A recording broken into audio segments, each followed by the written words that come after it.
예, 그럼 말씀은 3장 6절에서 9절까지 읽었지만 본문의 내용은 1절부터 3장 1절부터 생각하시면 되겠습니다. 지난주 우리는 고린도 교회가 어떻게 세워졌고 그 가운데 어떤 문제가 발생했고 또 그 가운데 하나님께서 어떻게 간섭하셨는지 하나님의 능력, 은혜 이런 것에 대해서 살펴보았습니다. 잠깐 지난 시간을 복습을 해보면 사도 바울이 전도하는 중에 어려움을 겪어서 쫓겨나는 인생을 살았습니다. 데살로니가에서 베레아로, 베레아에서 아테네로, 아테네에서 고린도로 쫓겨갑니다. 홀로 고린도로 오게 된 바울이 그 시급한 먹고 사는 문제를 해결하기 위해서 그가 가진 기술, 즉 장막 만드는 기술을 통해서 그 일을 해결하게 됩니다. 그런데 그 일이 교회의 형성에 중요한 역할을 하는 것입니다.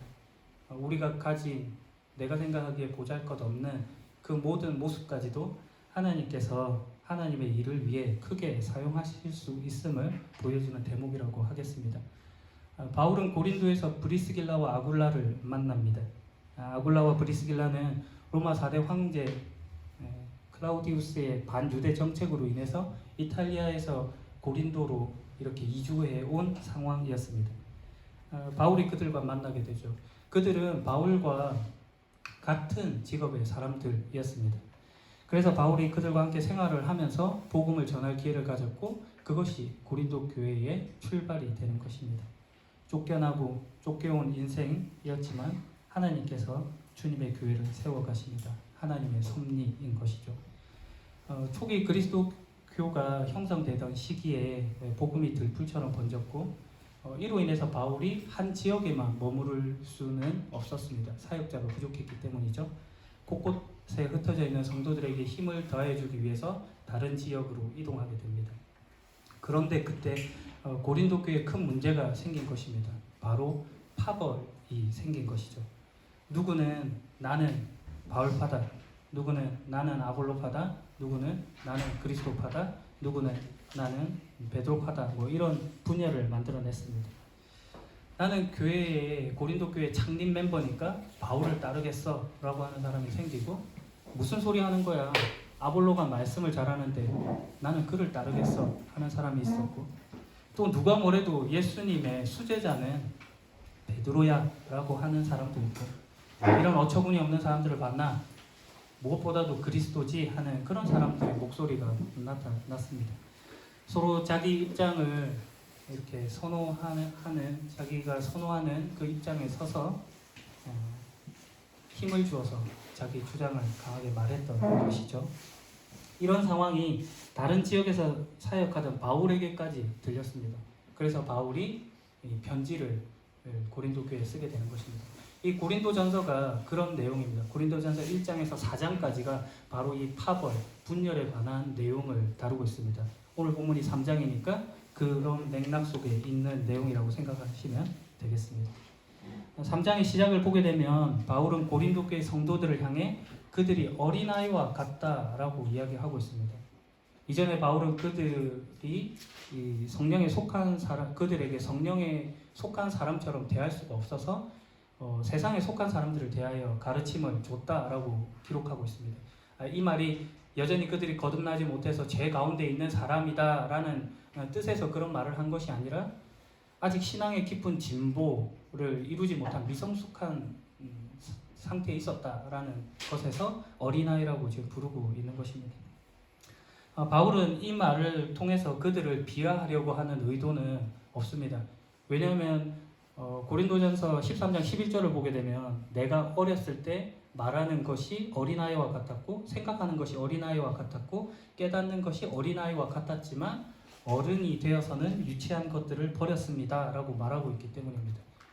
바울이 하고 싶은 말은 자기도 그 어린 아이와 같은 시기를 겪었다라고 하는 고백을 하고 있는 것이죠. 그런데 문제는 지금 보니까 여전히 지금도 고린도 교회는 그 어린아이에 머물러 있더라라고 하는 것을 지적받고 있는 것입니다. 당시 헬라 문헌과 유대 문헌에도 이런 표현들은 자주 나타났는데요. 에픽테투스는 이렇게 오래되었으면서도 여러분은 젖을 떼고 어른들과 같이 단단한 음식을 섭취하기를 원하지 않습니까? 라고 하는 말을 하기도 했고, 아볼로에게 큰 영향을 주기도 했다고 여겨지는 그 알렉산드리아의 수작의 대가죠. 필로는 아이들에게는 우유가 음식이지만 어른들에게는 빵이 음식이다라고 하는 말을 한 적도 있습니다.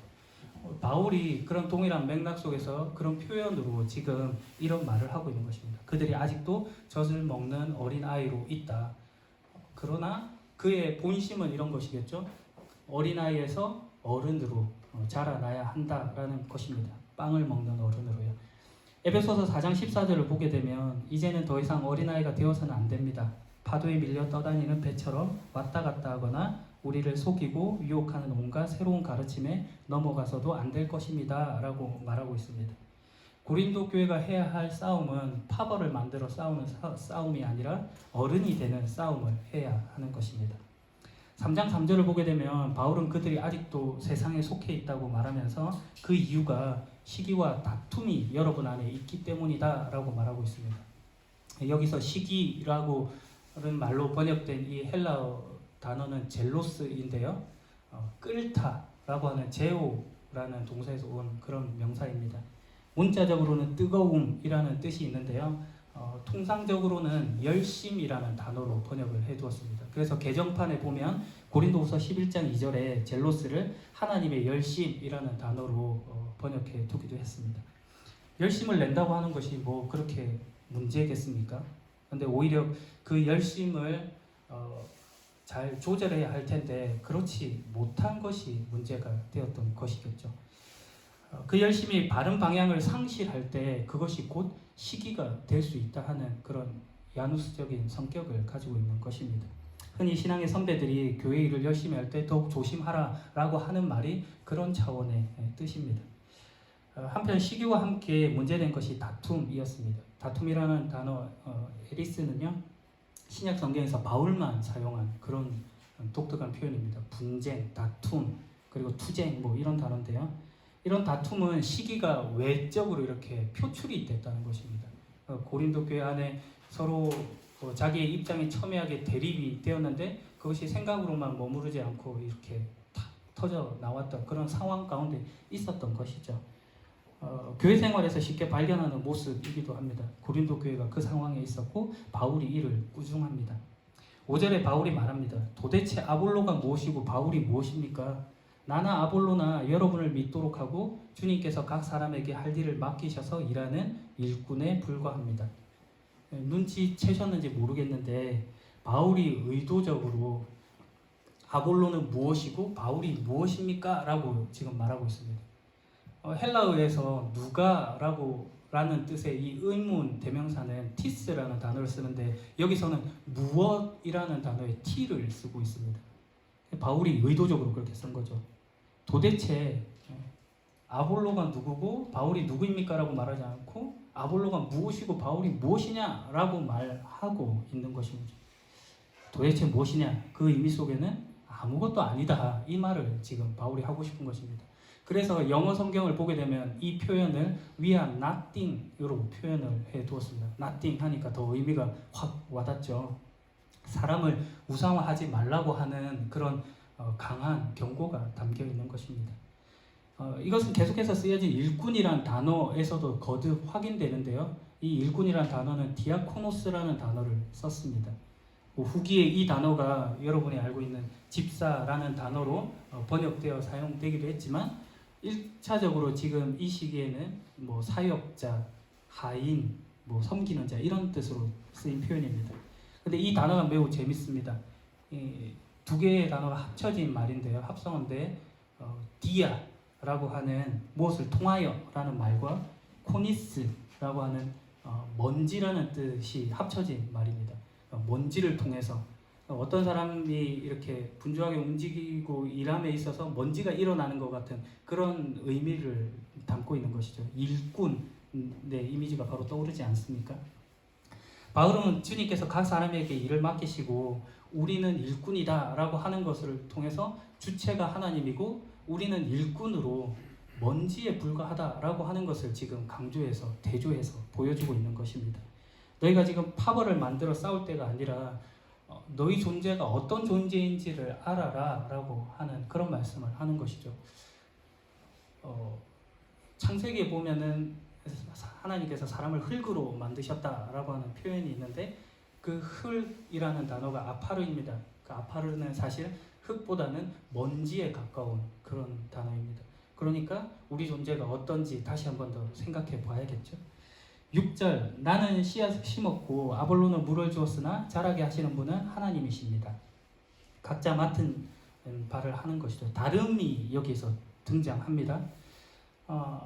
아볼로가 속한 이 알렉산드리아 학파에서는 지난주에 설명드렸던 것과 같이 알레고리 이런 상징 이런 것들을 통해서 성경을 해석하고 그리고 교실 안에서 수사학, 철학, 수학 이런 것들을 배워가는 것들을 중요시하던 그런 학풍이 있었습니다.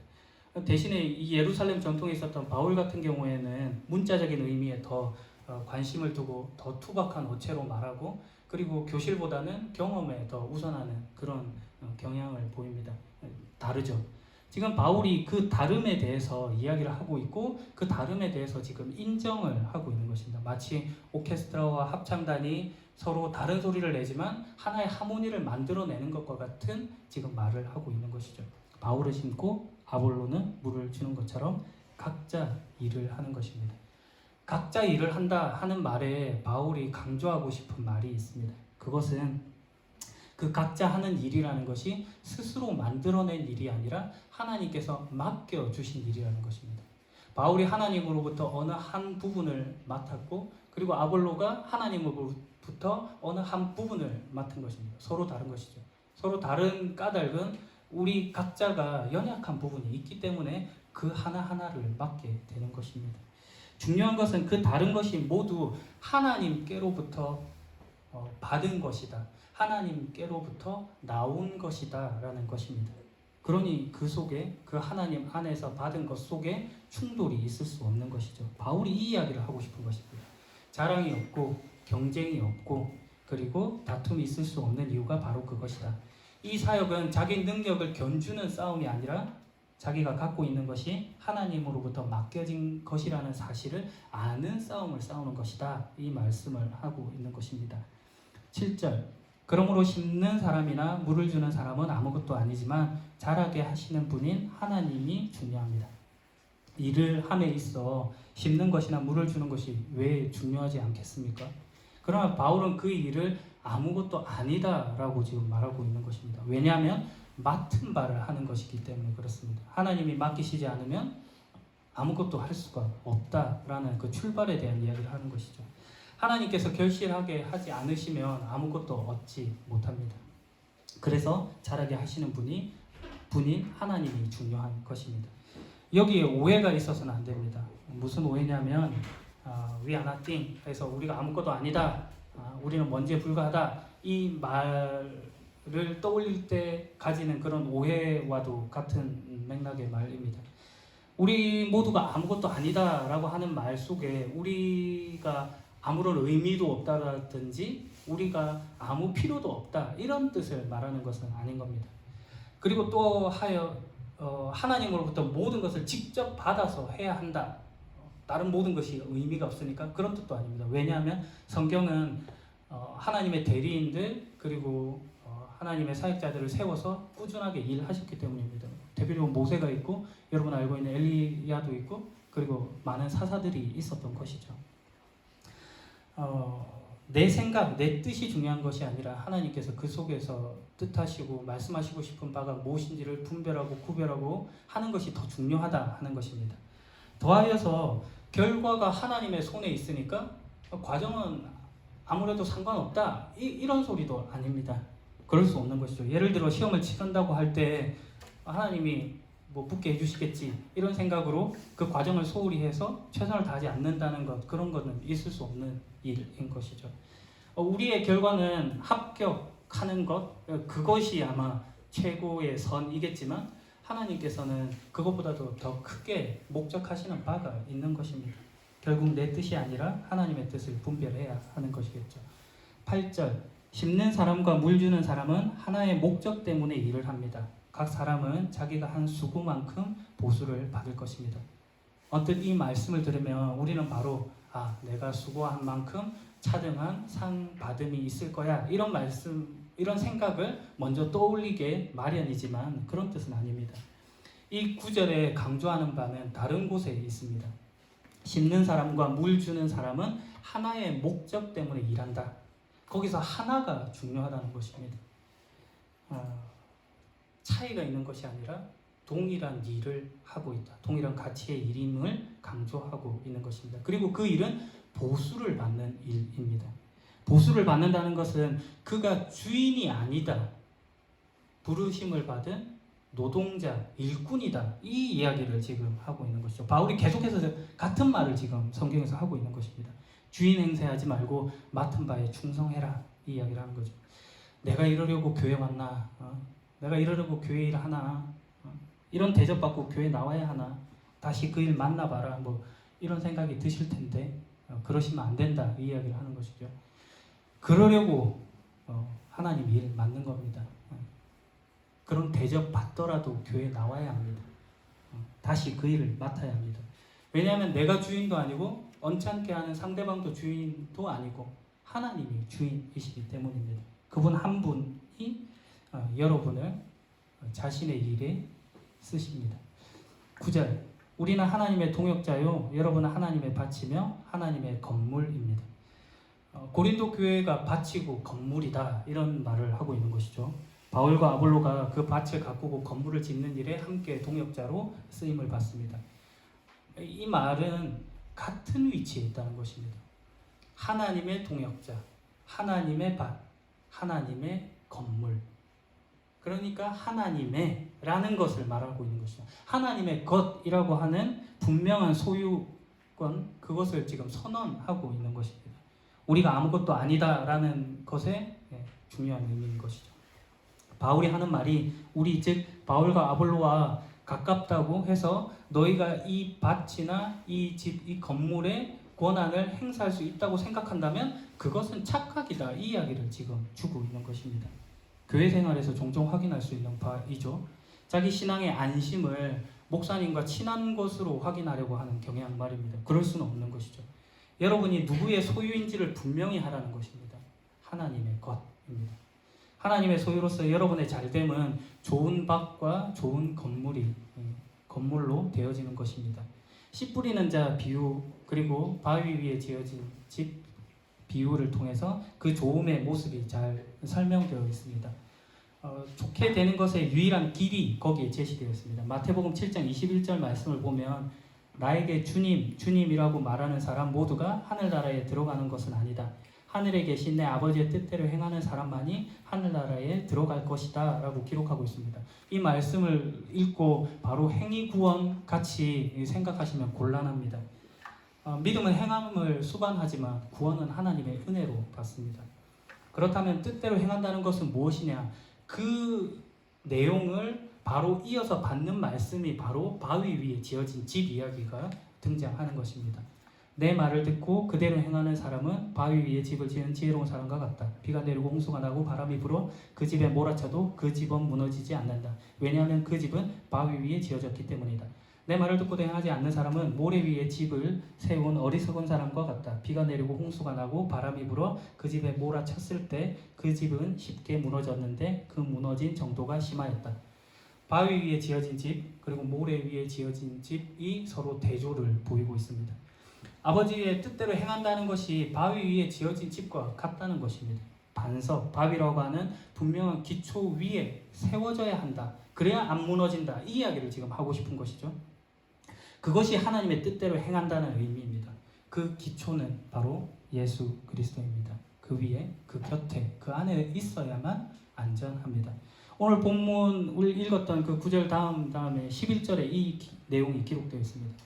아무도 이미 놓여있는 기초 외에 다른 기초를 놓을 수 없습니다. 왜냐하면 그 기초는 예수 그리스도이시기 때문입니다. 기초를 분명히 하라는 것입니다. 누가 많은 열심을 내었느냐 그런 이야기를 하는 것도 아니고 누가 더 좋은 재료를 가지고 집을 지었느냐 이런 싸움도 아니라는 겁니다. 기초의 문제다. 이 이야기를 지금 하는 것입니다. 베드로전서 2장 4절은 말합니다. 우리 주 예수님은 산 돌이십니다. 세상 사람들이 이 돌을 버렸지만 그분은 하나님께서 선택하신 머릿돌이십니다. 하나님께서는 그 누구보다 귀한 존재로 그분을 택하셨습니다. 그러므로 그분께로 오십시오. 머릿돌은 건물이 무너지지 않게 지탱해주는 아주 필수적인 그런 기초석이 되는 것이고 중요한 돌의 역할을 합니다. 더하여서 벽과 벽을 이어주는 역할을 하게 됩니다. 이 베드로전서에서 이 베드로가 쓴 이유는 이방인과 유대인을 하나로 묶어 교회를 만든다 하는 것을 시사하고 있지만 오늘 본문식으로 해보면 교회 내에 있는 서로 같은 성도라고 하는 사람 가운데 있는 그 분열 가운데 시기와 다툼이 있는 자들 가운데 그 있는 역할을 예수 그리스도 그분께서 지금 하고 있다. 이 이야기를 지금 하고 싶은 것입니다. 그러니까 그 위에 서 있지 않으면 우리가 있는 그런 일을 할 수 없다. 이 이야기를 하는 것이죠. 그 기초 위에서만 연결되어져 갑니다. 그게 없으면 무너집니다. 아무리 열심히 교회 나오고 우리가 아무리 열심히 예배를 드리고 찬양을 하고 기도를 해도 결국 예수 그리스도가로 채워지지 않으면 말짱황인 것입니다. 나와 우리의 하나님 예수 그리스도 그 위에 섭시다. 마지막 이야기로 설교를 마무리할 건데요. 앞서 우리는 일꾼이라는 뜻의 디아코노스라는 단어를 살펴봤죠. 먼지와 같은 아무것도 아닌 바울의 고백이 담겨 있었는데 이 3장 다음에 4장을 보게 되면 그 시작인 1절에 바로 바울이 다시 한번 자신이 일꾼이다라고 하는 것을 강조하여 표현해 둔 것을 알 수 있습니다. 그런데 여기에 쓰인 단어가 다른 단어입니다. 디아코노스를 쓴 것이 아니라 휘페르테스라는 단어를 썼습니다. 이 휘페르테스 역시도 두 단어가 합쳐진 결합된 그런 합성어인데요. 휘포, 즉 아래에, 밑에 하는 말과 에레테스, 즉 노를 젓다라고 하는 말이 합쳐진 것입니다. 아래에서 노를 젓는다? 상상이 되시죠? 벤허 같은 영화를 보게 되면 나타나는 선박 밑에 큰 배 안에서 노를 젓는 그 노의 종, 그 사람들을 빗댄 표현이 바로 이 휘페르테스라는 말인 것입니다. 바울이 자신을 그렇게 빗댑니다. 일꾼이라는 말을 썼지만 자기가 노예이고 종임을 지금 고백하고 있는 것이죠. 그 장면 속에서 노예들의 노저음이라고 하는 것은 구호를 외치고 있는 어느 한 사람의 명령을 따라 진행이 됩니다. 교회가 한 분, 하나님, 예수님의 말씀, 그 명령, 그 구호를 따라 움직여야 한다. 이 이야기를 지금 하고 있는 것이죠. 만약에 어떤 한 사람이 엇박자를 내거나 나는 독립적이기 때문에 반대로 노를 저어 보겠어 라고 한다면 아마 그 배는 모두를 힘들게 하는 그런 결과를 낳게 될 것입니다. 그렇지 않기 위해서는 우리가 분명한 음성인 한 분의 소리를 들어야겠죠. 그것은 바로 예수 그리스도입니다. 오늘 우리가 어디에 서 있는지, 어느 기초 위에 서 있는지, 누구의 음성을 들어야 되는지를 분명히 하시고 예수 그리스도로만 안심할 수 있는 여러분이기를 주님의 이름으로 축복합니다. 기도하겠습니다. 나와 우리의 하나님, 먼지요 노예에 불과한 아무것도 아닌 우리를 하나님의 것으로 소유로 자녀 삼아주신 하나님의 은혜에 감사합니다. 세우신 몸된 교회에 머리 되신 하나님과 더 긴밀히 붙어 있겠습니다. 상대방과의 비교를 통해 나를 확인하지 않고 다름을 인정하고 나의 일을 하겠습니다. 함께 하모니를 만들어 가겠습니다. 자라게 하시는 하나님만 의지하겠습니다. 오늘도 교회를 위해 피 흘리신 예수 그리스도의 이름으로 기도합니다. 아멘.